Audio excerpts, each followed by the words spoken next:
అట్లా. సో అంటే ఎవరేమనరు, ఏది మాట అయినా చెల్లిద్ది అనుకుంటున్నాడు. సో అలా మాట అయినందుకు కంపల్సరీ కూడా సారీ అయితే చెప్పిస్తే ఇది ఇప్పుడు ఇక్కడ దాకా ఆగిద్ది, లేదంటే ఇది సినిమా మీద పడిద్దని నేను అనుకుంటున్నాను.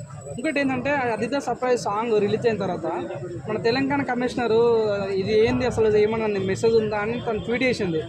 నిజంగా అట్లా ఇట్లా పెట్టడం అవసరం అంట. అంటే అది కూడా ఒక రకంగా ప్రమోషన్ అనుకోవచ్చుగా.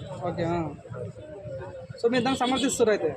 అంతే కదా, అది కూడా ఒక వేలో ప్రమోషనే అంటారు దాన్ని కూడా. సో ఆయన కామెంట్ చేసిండు, దాని గురించి మనం 10 మంది మాట్లాడుకుంటున్నాం. ఆ 10 మంది 10 వీడియోలు సర్ప్రైజ్ అట్లా సాంగ్స్ పెట్టడం మంచిది కాదు. సో వాళ్ళు పెట్టారనే కదా ఈ రోజు నువ్వు నన్ను అడుగుతున్నావు. నేను అడిగానంటే నాలాగా ఇంకో 10 మందిని అడుగుతాను. 10 వీడియోలు అది ప్రమోషనే కదా. Okay, that's it. మీరు ఓవరాల్ ఇప్పుడు ఏం చెప్పమంటారు? డేవిడ్ వార్నర్ జరిగింది న్యాయమా అన్యాయమా? అన్యాయమే, దానికైతే సారీ చెప్పాలి. సో చూడాలి ఇది ఎంతవరకు వెళ్తే. నాగార్జున గారు ఎన్ కన్వెన్షన్ కూలిస్తే మొత్తం సినిమా ఫీల్డ్లో ఉన్న పెద్ద పెద్దలు అందరూ ట్వీట్లు పెట్టారు.